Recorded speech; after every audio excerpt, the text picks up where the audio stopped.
ಮನುಷ್ಯ ಪ್ರಾರಂಭದಿಂದಲೂ ಕೂಡ ಒಂದು ಹಿರಿಯರ ಮಾರ್ಗದರ್ಶನ, ಪರಿಸರದ ಒಂದು ಪ್ರಭಾವ, ಪರಂಪರೆಯ ಪ್ರಭಾವ, ಸಂಸ್ಕಾರಗಳು ಇವುಗಳ ಮೂಲಕವಾಗಿ ಪರಮಾತ್ಮನಲ್ಲಿ ಶ್ರದ್ಧೆ ವಿಶ್ವಾಸಗಳನ್ನು ಬೆಳೆಸ್ಕೊಂಡು ಬಂದಿದ್ದಾನೆ.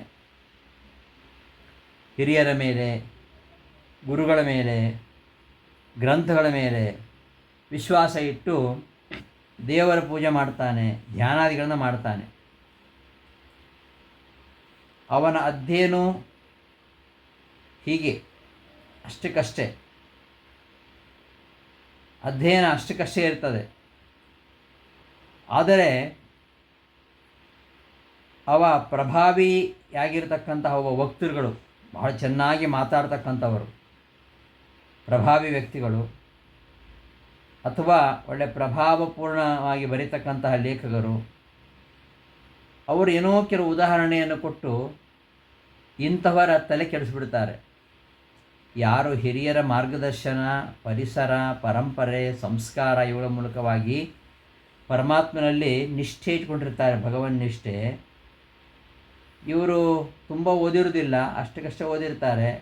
ಯಾರಾದರೂ ಓದಿದವರು ಕೆಲವರು ಇವರ ತಲೆ ತಿಂದುಬಿಟ್ರೆ, ಪ್ರಭಾವಿ ವ್ಯಕ್ತಿಗಳು, ಅವರೇ ಹೇಳ್ತಾರೆ ದೇವರಿಲ್ಲ, ಅವನ ಮಹಿಮೆಯೆಲ್ಲ ಸುಳ್ಳು, ಧರ್ಮ ಪುಣ್ಯ ಪಾಪ ಇವು ಯಾವುವು ಕೂಡ ಇಲ್ಲ ಅಂತ ಹೇಳಿದ ಕೂಡಲೇ, ಅಥವಾ ಹೀಗೆ ಬರೆದ ಕೂಡಲೇ ನಮ್ಮಲ್ಲಿ ಜನರಿಗೆ ದೇವರಲ್ಲಿ ವಿಶ್ವಾಸ ಹೊರಟು ಹೋಗ್ತದೆ.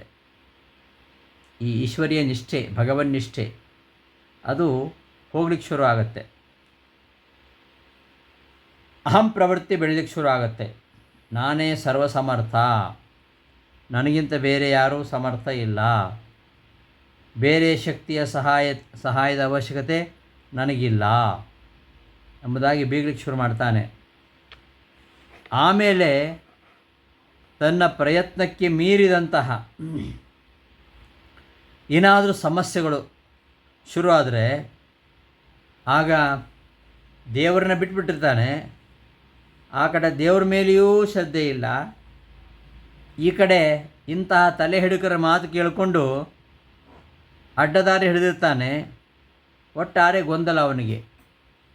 ಅದೋ ಇದೋ, ಮನೆಯಲ್ಲಿ ಅಪ್ಪ ಅಮ್ಮ ಹೇಳಿದ್ದು ಕೇಳಬೇಕೋ ಅಥವಾ ಈ ವಿಚಾರವಾದಿಗಳಿದ್ದಾರಲ್ಲ, ದಾರಿ ತಪ್ಪಿಸುವವರು, ಇವ್ರ ಮಾತು ಕೇಳಬೇಕು ಅಂತ ಗೊಂದಲ ಹಾಕಿ ಕೊನೆಗೆ ಹುಚ್ಚರಾಗಿಬಿಡ್ತಾರೆ.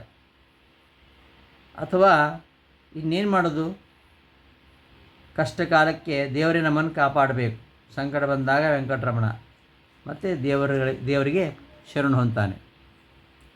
ಹೀಗೆ ಮಾನವ ಅಂಧವಿಶ್ವಾಸ, ಪರಿಸರ ಪ್ರಭಾವ, ಸಮಸ್ಯೆಗಳಿಂದ ದೇವರಲ್ಲಿ ಇಟ್ಟಂತಹ ಒಂದು ಶ್ರದ್ಧೆ ಅದು ಅವನಲ್ಲಿ ಶಾಶ್ವತವಾಗಿ ಇರುವುದಿಲ್ಲ. ನಾವು ಸಾಧಾರಣವಾಗಿ 19ನೇ ಶತಮಾನದ ಈಚೆ ನೋಡ್ತಾ ಬರ್ತಾ ಇದ್ದೇವೆ. ಇಂತಹ ಅಪಕ್ವ ಆಸ್ತಿಕರು, ಅಸಂಖ್ಯರಾಗಿರತಕ್ಕಂತಹ ಅಪಕ್ವ ಆಸ್ತಿಕರು ನಾಸ್ತಿಕರಾಗಿ ಭೌತಿಕವಾದಿಗಳಾಗ್ತಾ ಇದ್ದದನ್ನು ನೋಡ್ತಾ ಇದ್ದೀವಿ. ಇವರಲ್ಲಿತ್ತು ಈಶ್ವರ ನಿಷ್ಠೆ. ಅದೆಲ್ಲ ಇಂಥವರ ಒಂದು ಬೋಧನೆ ಅಥವಾ ಇವರು ಬರೆದಂತಹ ಲೇಖನಗಳನ್ನು ಓದಿಬಿಟ್ಟು ಅವ ದೇವರಲ್ಲಿಟ್ಟಂತಹ ಶ್ರದ್ಧೆಯನ್ನು ಕಳ್ಕೊಂಡ್ಬಿಡ್ತಾನೆ. ಬುದ್ಧಿಪೂರ್ವಕವಾಗಿ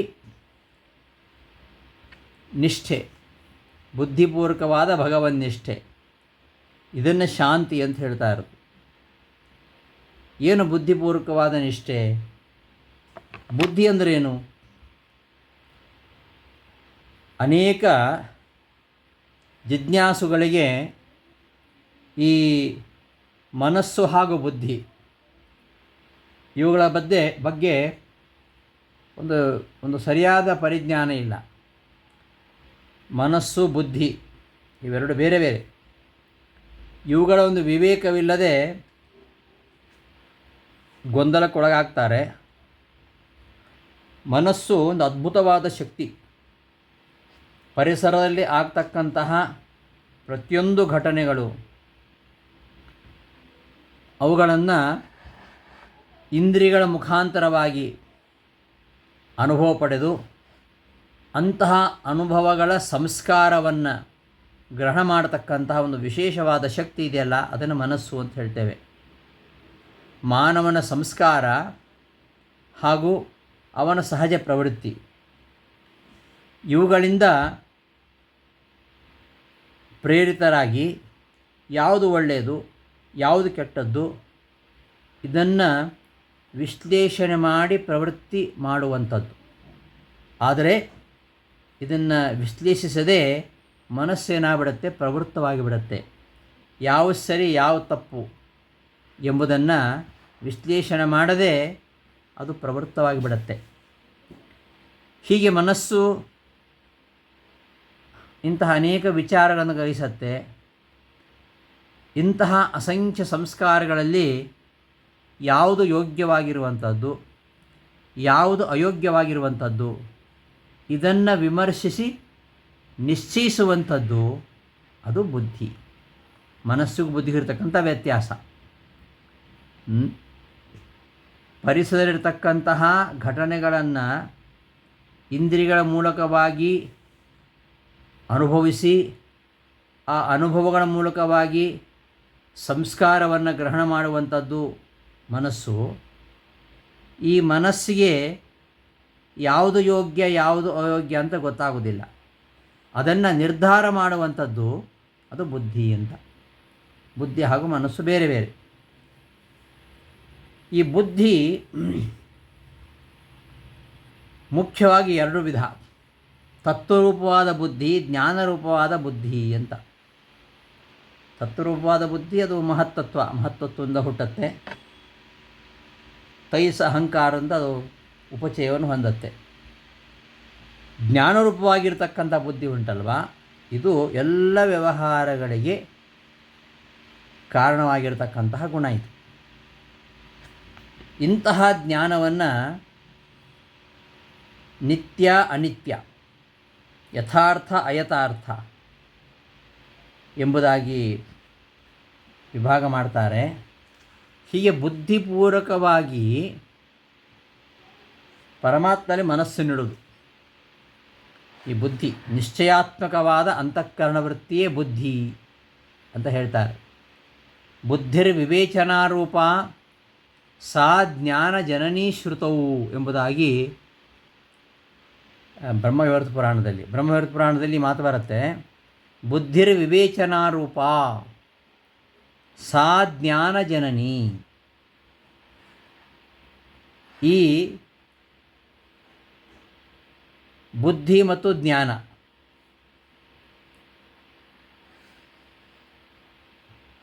ಬುದ್ಧಿರ್ಜ್ಞಾನಂ, ಬುದ್ಧಿಯೇ ಜ್ಞಾನ ಅಂತ ಹೇಳ್ತಾರೆ.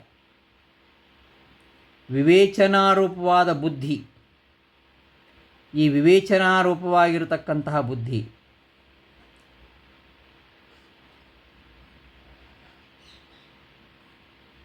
ಇದೇ ನಮಗೆ ಜ್ಞಾನವನ್ನು ಉಂಟು ಮಾಡುವಂಥದ್ದು. ಅಧ್ಯಾತ್ಮಂ ಬುದ್ಧಿರಿತ್ಯಾಹುಃ ಷಡೀಂದ್ರಿಯಚಾರಿಣಿ ಅಧಿಭೂತಂಚ ಮಂತವ್ಯಂ ಬ್ರಹ್ಮ ತತ್ರಾಧಿದೈವತಂ ಅಂತ. ಅನೇಕ ಆಧುನಿಕ ಮನೋವಿಜ್ಞಾನಿಗಳು ಕೂಡ ಬುದ್ಧಿಯ ಬಗ್ಗೆ ಸಾಕಷ್ಟು ಇವತ್ತು ಪರಿಭಾಷೆಯನ್ನು ಮಾಡಿದ್ದಾರೆ. ಅಂತೂ ಬುದ್ಧಿ ಒಬ್ಬ ವ್ಯಕ್ತಿಯ ಶಕ್ತಿ, ಅದು ಶಕ್ತಿಯ ಒಂದು ವಿಶಿಷ್ಟ ಸಮುಚ್ಚಯ.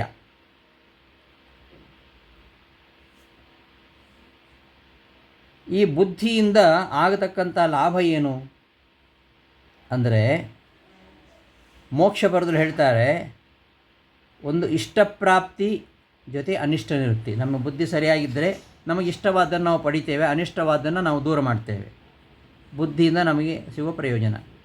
ಮತ್ತು ಉತ್ಸಾಹ ಮತ್ತು ಮಾನಸಿಕ ಸ್ಥಿರತೆ. ಯಾವನು ಬುದ್ಧಿವಂತನಾಗಿರ್ತಾನೋ ಅವನು ಮಾನಸಿಕವಾಗಿ ಸುಸ್ಥಿರನಾಗಿರ್ತಾನೆ. ಆಮೇಲೆ ಸಂಶಯ ನಾಶ, ಯಾವ ಸಂಶಯ ಇರುವುದಿಲ್ಲ ಅವನಿಗೆ. ಮತ್ತು ಪ್ರತ್ಯಕ್ಷಾದಿ ಪ್ರಮಾಣ ವೃತ್ತಿ. ಇವು 5 ಬುದ್ಧಿಯಿಂದ ಆಗತಕ್ಕಂತಹ ಲಾಭಗಳು. ಇಷ್ಟಾನಿಷ್ಟ ವಿಪತ್ತಿಶ್ಚ ವ್ಯವಸಾಯ ಸಮಾಹಿತ ಸಂಶಯ ಪ್ರತಿಪತ್ತಿಶ್ಚ ಬುದ್ಧೇ ಪಂಚಗುಣಾನ್ ವಿದುಹು ಎಂಬುದಾಗಿ ಮಹಾಭಾರತ ಹೇಳಿದ್ದಾರೆ. ಶ್ರವಣ, ಗ್ರಹಣ, ಧಾರಣ, ಊಹಾಪೋಹ, ಅರ್ಥವಿಜ್ಞಾನ, ತತ್ವಜ್ಞಾನ ಈ 7 ಬುದ್ಧಿಯ ಗುಣಗಳು ಎಂಬುದಾಗಿ ಹೇಮಚಂದ್ರ ಹೇಳ್ತಾನೆ. ಕೋಶಕಾರ ಅವನು ಹೇಮಚಂದ್ರ.